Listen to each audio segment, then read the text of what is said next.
Love and peace to you. This is a verbal discourse on the Welt Ethos. My name is Peter Johansson Osisi, and I work with the Asona Ashram. And so this is an introduction to some teachings from Judaism regarding the second principle of the Welt Ethos, which is Ubuntu. Again, throughout Judaism, throughout the Torah, there are hundreds of mitzvot, hundreds of commands that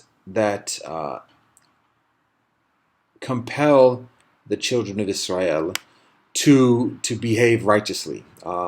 This is in maintaining the relationship between an individual and Adonai, but it also very much involves people's relationship with each other and behaving righteously with each other, recognizing the divine image, the divine presence that exists within every individual, the holiness, the intrinsic holiness that each individual has, respecting that, recognizing that, and cultivating that, and honoring that. And so this is done through righteous deeds. This is done through compassion, chesed, tzedek, and additionally. This very much pertains to the experience of Ubuntu and social justice. And so one explicit teaching is again drawn directly from what is referred to as the Ten Commandments, and this is the passage from the Torah that speaks to this. This is from Shemot 20:13, Exodus chapter 20 verse 13. You shall not steal. Shemot 20:13, Exodus 20:13. So that's plain and simple, abstaining from stealing. So there's a consideration of what is stealing, and that can be interpreted in many different ways. And indeed, throughout the Torah, there are further teachings and further mitzvot that provide additional insight and consideration towards what that actually means in terms of one's responsibility in behaving fairly with others, being truthful and genuine in our interactions with others, in our trades with others, our negotiations with others, being compassionate, being forgiving, being generous and charitable. All of this is involved in this notion of abstaining from stealing. And so these are some additional passages from the Torah that speak to this effect, that get into some comparative detail regarding the responsibilities for righteous behavior and righteous interaction, particularly in an economic sense, in interacting with others. So this is from Vayikra 19:9-10, Leviticus chapter 19, verse 9 through 10. When you reap the harvest of your land, you shall not reap all the way to the edges of your field, or gather the gleanings of your harvest. You shall not pick your vineyard bare, or gather the fallen fruit of your vineyard. You shall leave them for the poor and the stranger. I, the Lord, am your God.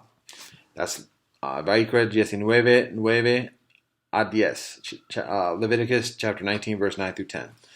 So right there, amidst people's propensity and availability of reaping economic benefit, one is to be continually mindful and responsible in providing for the well-being of others, and even forego economic gain in making these resources or this material bounty available for others.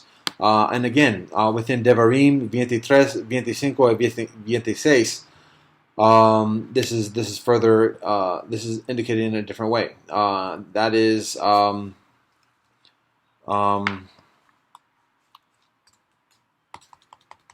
Deuteronomy chapter 23, verse 25 through 26. When you enter another man's vineyard, you may eat as many grapes as you want until you are filled. But you must not put any in your vessel. When you enter another man's field of standing grain, you may pluck ears with your hand, but you must not put a sickle to your neighbor's grain. That is Devarim 23, 25 and 26. Deuteronomy 23, verse 25 through 26. So again, there's the provision to enter another person's vineyard, another person's property, land, crops, produce, and take of that as it is needed, recognizing that ultimately this bill abstains from belonging to any one individual. It's all part of the the divine provisions that are made to individuals, and thus there is a responsibility in the stewardship of such.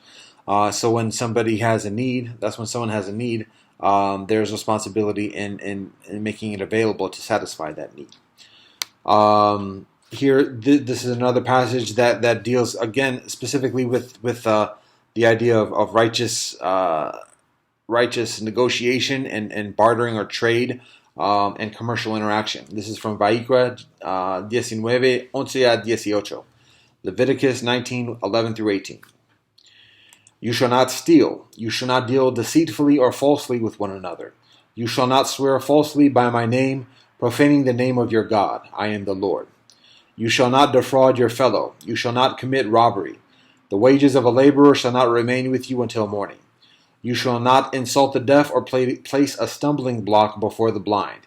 You shall fear your God. I am the Lord. You shall not render an unfair decision. Do not favor the poor or show deference to the rich. Judge your kinsmen fairly. Do not deal basely with your countrymen. Do not profit by the blood of your fellow. I am the Lord. You shall not hate your kinsman in your heart. Reprove your kinsman, but incur no guilt because of him. You shall not take vengeance or bear a grudge against your countrymen. Love your fellow as yourself. I am the Lord. So again, amidst our interaction, that's Vayikra 19:11-18, Leviticus 19:11-18. So again, amidst our very interactions with others, we are to be mindful of the intrinsic holiness, that in dealing with others, we are dealing with God, and to have that reverence, that respect, and that humility in doing so, recognizing that we have our needs, and those are relevant, but also addressing the needs of others. Another passage from the Torah, from Shemot 22:24-26. Exodus chapter 22, verse 24-26. If you lend money to my people, to the poor among you, do not act toward them as a creditor. Exact no interest from them.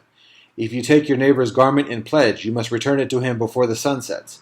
It is his only clothing, the sole covering for his skin. In what else shall he sleep? Therefore, if he cries out to me, I will pay heed, for I am compassionate. That is Shemot 22:24-26. Exodus 22:24-26. So, again, compassion, providing for the needs of others. When somebody is needy, addressing that need with compassion, without imposing mastery or undue subjugation upon others. Genuinely providing, as we would want others to provide for ourselves. Additionally, within Devarim 15:12-15, Deuteronomy chapter 15:12-15. If a fellow Hebrew, man or woman, is sold to you, he shall serve you 6 years, and in the 7th year you shall set him free. When you set him free, do not let him go empty-handed.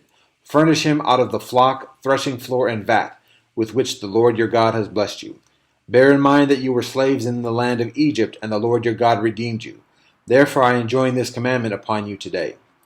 That is Devarim 15:12-15, Deuteronomy 15:12-15. So, again, even when accepting someone as a servant, eventually that individual is to be released, and even beyond just being released, that individual is to be furnished from our own provisions. So that an individual can make a proficient transition and reestablish the individual's self autonomously and independently. And so these are some of the responsibilities, the economic responsibilities that exist within Judaism, that are taught within Judaism, in promoting the well-being of others. So these are teachings within Judaism regarding the second principle of the Welt Ethos, which is Ubuntu. And with that, Ahava ve Shalom.